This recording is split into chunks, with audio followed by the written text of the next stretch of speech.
જય Shri Krishna, good morning. સ્વાગત છે તમારું એક નવા બ્લોગમાં. તો આજે છે રવિવાર. જીએન્સ બસ હજુ ઉઠો જ છે, રૂમની બહાર નીકળો. અને હું ક્યારે ઉઠી છું, બસ હવે કામ કરવાની તૈયારી કરી આપણે ધીમે ધીમે, ત્યારે બધું પૂરું થાય. કારણ કે રવિવારે ક્લિનિંગ ને એવું બહુ બધું થોડુંક કામ વધારે હોય, બરાબર. કેમ કે બધું એવું કહેવાય ને કે ડીપમાં કરવાનું હોય, બધું રેગ્યુલરમાં ન કરવાનું હોય, વીકમાં એક જ વાર કરવાનું હોય.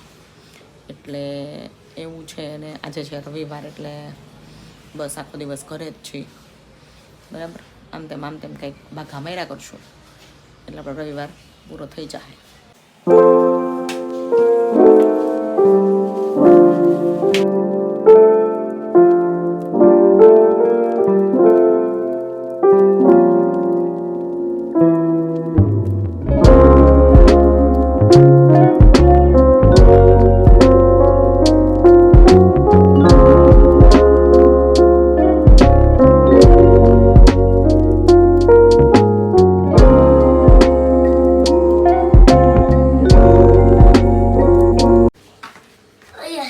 બોલો.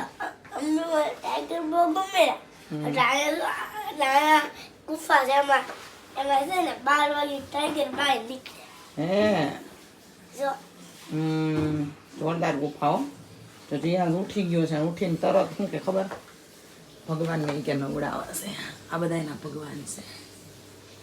જીયાસ આમાં તો ભગવાન તો 2-3 જ છે, શ્રીનાથજી, કૃષ્ણ ભગવાન ને ગણપતિ દાદા. બીજા બધા ડાગલા છે. પણ એમ નહીં, બીજા બધા ડાગલા છે, થોડા ભગવાન છે. તો આ બધા ભગવાન છે, ઓલા બધા ડાગલા ડુગલી. સ્નાન કરાવી છે ને, બોટલ લઈને બેસી ગયો. હા હારું, લાઈ નવડાવો મેં ડાલ, પછી મને નવડાવી નહીં કેજે જરા. તાણે નવડાવું છું.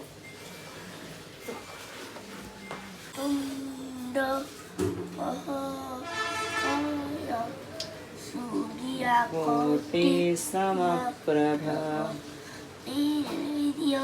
કુર્મી દેવ સર્વકાર્ય સુસર્વદા. નવડાવી ગયા. કોને નવડાવ્યા? શ્રીનાથજી ને. શ્રીનાથજી છે એલા. કપડા તેનું નથી દેવાના હોય, આનો નવડાવવાનો હોય. એવું છે? કોણે કીધું એવું? એવું ખબર હોય. મને બધી ખબર હોય. એ કયા ભગવાન છે? ડાંગલા ભગવાન.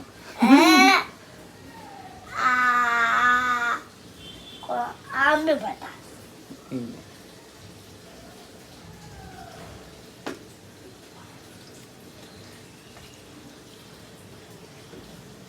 શ્લોક તો બોલ. હવે જો સવારના નાસ્તાની તૈયારી કરવાની છે, તો મેં તેલ મૂક્યું છે. કારણ કે રોટલી પડી હતી ને, તો જીયાન્સને કડકડી રોટલી ખાવી છે, એટલે આવડ તળવાની છે રોટલી. તો રોટલી તળી નાખી, એક પછી એક ટુકડા કરી, એટલે કડકડી થઈ જાય તો 2-4 બટાઈ ખાઈ લઈએ. કારણ કે છોકરાઓને છે ને એક સરખું દરરોજ નથી ભાવતું, અલગ અલગ વસ્તુ છે. અને એને જે ખાવું હોય ને એ જ ખાવું હોય. જો એ વસ્તુ ન દો ને તો એ ન ખાય. એટલે એ રીતનું કંઈક હોય. એટલે જો રોટલી મસ્ત એકદમ બ્રાઉનિશ થઈ ગઈ છે, કડકડી થઈ ગઈ છે.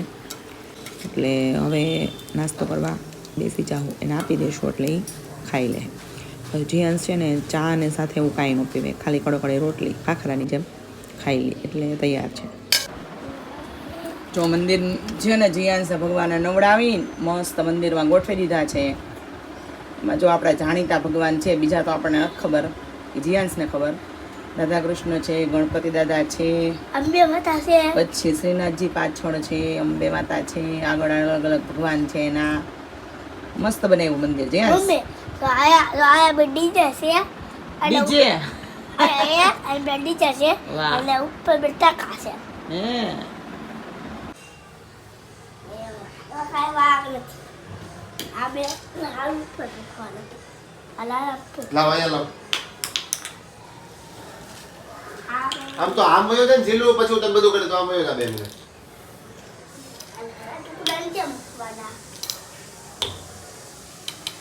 તો જો આપણે બપોરની રસોઈમાં દાળનો વઘારે આપી દીધો છે. કારણ કે રવિવાર છે એટલે દાળ ભાત બનાવવાના હોય.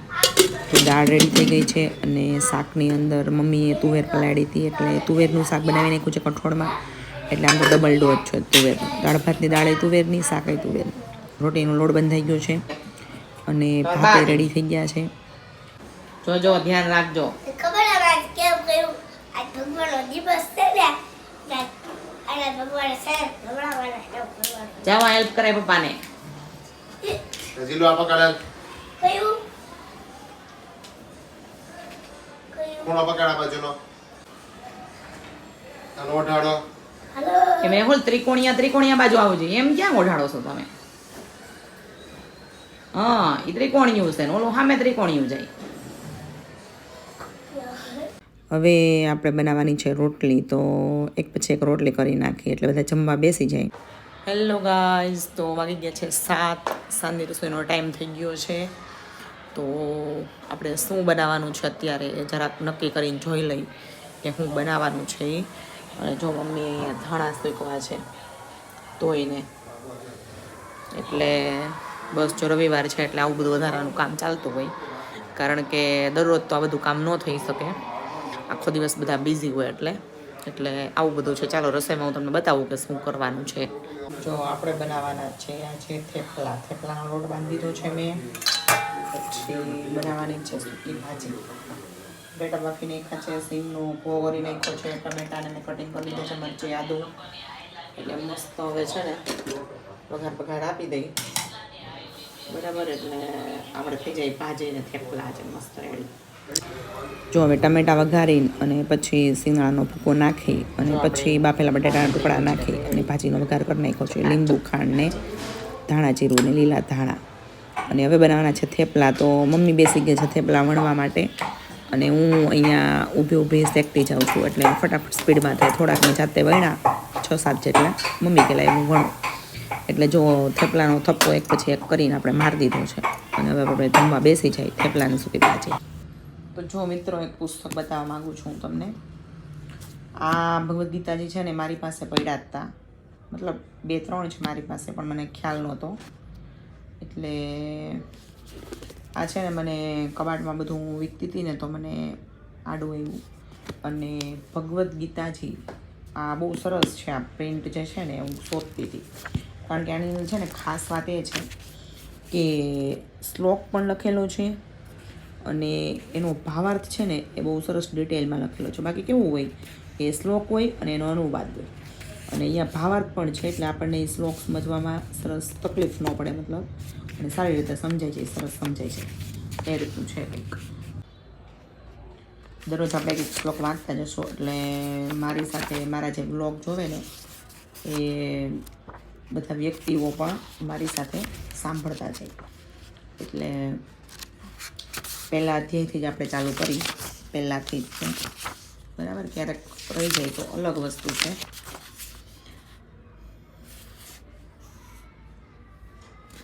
અધ્યાય 1થી જ ચાલુ કરી. કુરુક્ષેત્રની યુદ્ધ ભૂમિ પર સૈન્ય નિરીક્ષણ કરે છે કૃષ્ણ અને અર્જુન, અને ત્યારે જ પહેલો શ્લોક બોલે છે. ધૃતરાષ્ટ્ર એવું બોલે છે સંજયને કે ધર્મક્ષેત્રે કુરુક્ષેત્રે સમવેતા યુયોત્સવ મામકા પાંડવાશ્રેવ કિમ કુર્વત સૃજય. ધૃતરાષ્ટ્ર બોલ્યા, હે સંજય, તીર્થભૂમિ કુરુક્ષેત્રમાં યુદ્ધ કરવાની ઈચ્છાથી એકત્ર થયેલા મારા તથા પાંડુના પુત્રએ શું કર્યું?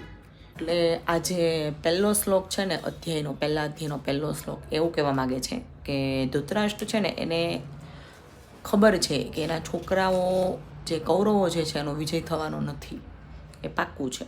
અને એને એ પણ ખબર છે કે પાંડવો જે છે ને એ બહુ સારા પુણ્ય કર્યા છે, સારા કામ કર્યા છે અને ભગવાન એની પડખે છે, એટલે એનો વિજય જ પાક્કો છે. એવી એને ખબર હોવા છતાં પણ એ કોઈ પણ પ્રકારનું સુલેહ કરવા ઈચ્છતા નથી. કૌરવો અને પાંડવો બંનેની વચ્ચે સુલેહ કરાવવા નથી ઈચ્છતા.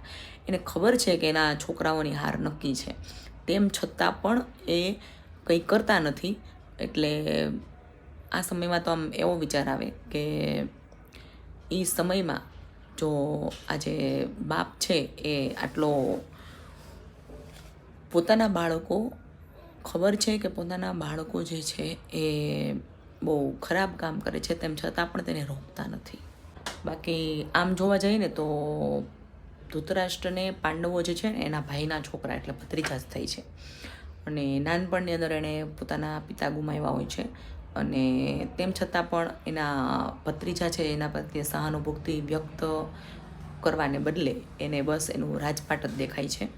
એટલે આવું કંઈક આખા મહાભારતની એવું કહેવાય મહાભારતનું જે સર્જન છે એ આખું આના ઉપર જ થયું છે. તો બસ જો પહેલા અધ્યાયથી ચાલુ કર્યું અને પહેલો શ્લોક પૂરો કર્યો અને હવે આમ તો 11:30 જેવું થઈ ગયું છે. બરાબર, તો આપણે વ્લોગનો અહીંયા એન્ડ કરીએ છીએ. વ્લોગ હમણાં થોડા ઘણા લાંબા પણ આવે છે અને જો તમને મારા વ્લોગ ગમતા હોય તો એન્ડ સુધી જોજો તમે. અને જો વ્લોગ ગમ્યો હોય તો લાઈક કરજો, શેર કરજો અને ચેનલને સબસ્ક્રાઈબ જરૂરથી કરજો. જય Shri Krishna. Thank you. Good night.